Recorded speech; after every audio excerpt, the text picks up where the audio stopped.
As long as I am queen, you will preserve the peace. You, my boy, are the key to all of my research. I think all of us have wanted to do an Aquaman story. The big question. What's going to be a big enough story that we're really going to be able to sound the alarm and get the Justice League back together? This could be us. This could be Atlantis. Because you don't start with the Atlanteans marching onto dry land to take over all the world. We have to start somewhere else. They were happy to live separately up until now. See what the surface dwellers are capable of! We haven't done a full story that really was about how Aquaman came to be Aquaman. Gills? As in mermaids? As in Atlantis.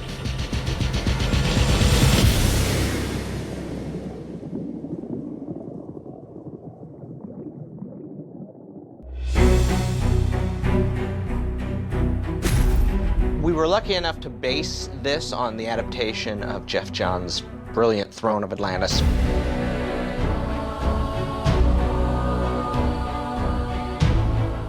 In that story, Aquaman is already Aquaman, and his connection with the Justice League is already there. In our story, the Justice League hasn't met Aquaman yet. We decided to start from square one, set him up as a person, and then start his journey. We meet him as Arthur Curry, and his father has just died. He's kind of been only living half of his life. He's been living on the surface. And you can tell that he's at odds with himself because he likes to bar brawl. You know, life isn't fair. I never believed it before, but I believe it now. He likes to go fight. He has all this energy and this anger. I think the whole piece starts with a pretty good-sized fight in a bar. Leave him alone. We're talking.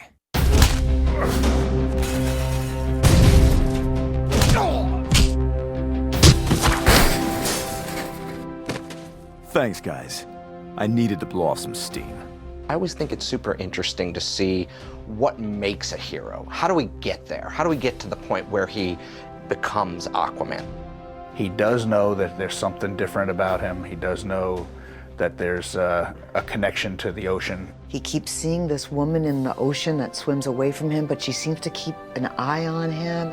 Well, what's fun is we know Arthur is a man of two worlds. Arthur doesn't know that yet. He's trying to figure out who exactly he is and what he is. And that became a really fun character because I don't think we have one yet that really whose core is anger and frustration and just wanting to lash out at this world. Then we get this whole thing where we get to bring in the Justice League.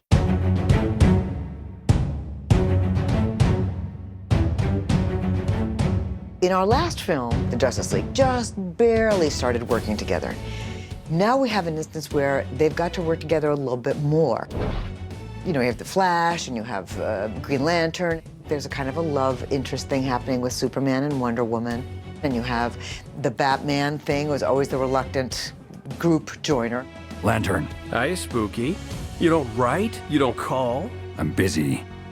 We're striving to show how each Justice League member is different. I mean, we have characters with mythological backgrounds. We have characters with their galactic backgrounds. We have characters with magical backgrounds. Who gets along, who doesn't get along, those weaknesses and those cracks are really where we can see character.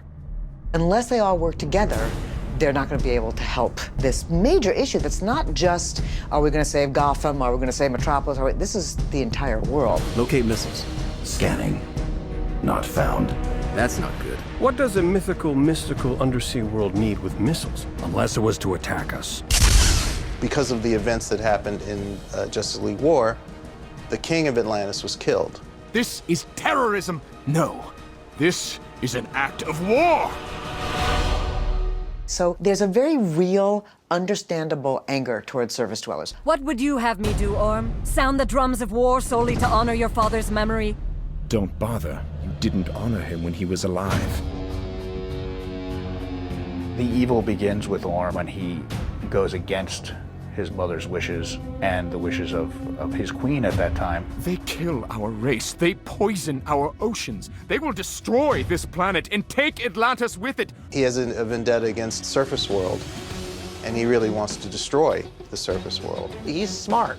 He's a brilliant Machiavellian conniver. So it became about Orm's plan to take these missiles and use them against his own people. Our time has come.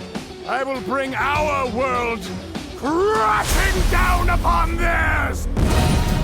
So I think that's what's really exciting about it, is being able to take these really big, broad strokes that Jeff put together and also add this very personal, very emotional, almost Shakespearean story about Arthur Curry.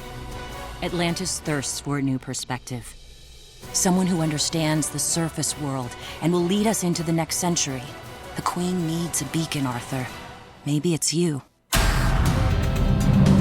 Good, let's run it again. 446 and onward. All my life, I felt like there was something wrong with me.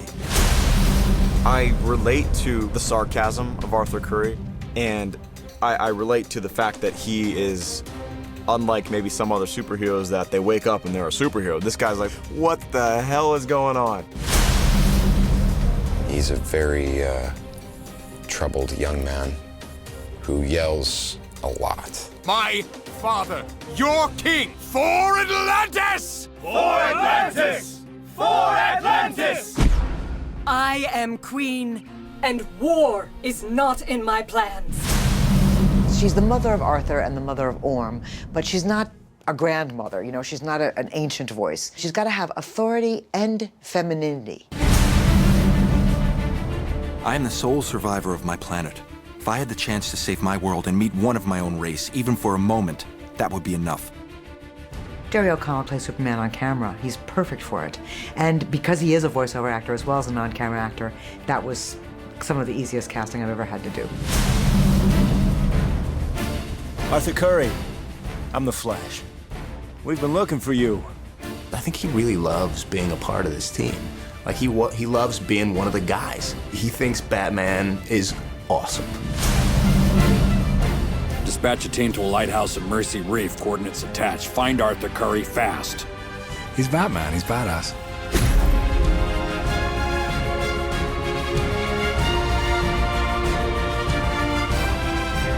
Hey, uglies, over here. I love doing this stuff. I love every second of it. I saw her, Dad.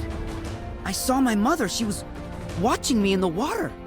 This is not the Aquaman that we think we know going into this movie. This is Aquaman before. You know, this is Aquaman Begins. This is Arthur Curry all the way back, looking for the man that he will soon become. Join me, and we will bridge those worlds in peace. This particular Aquaman has real issues, true human issues, and like all of us, is trying to find where's our family, where's our work, and where's our place in the world. I'll tear you apart!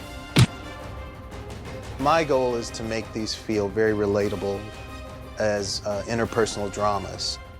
With this movie, people really get a different idea of what Aquaman is about. If they had a preconceived idea about him, they're gonna know who Aquaman is as a person. I'll tell you, Flash Man, I've seen my share of weirdo crapola in this job. But Atlantis? Come on. Man needs a code name. Yeah? Well, online they're calling him Aquaman.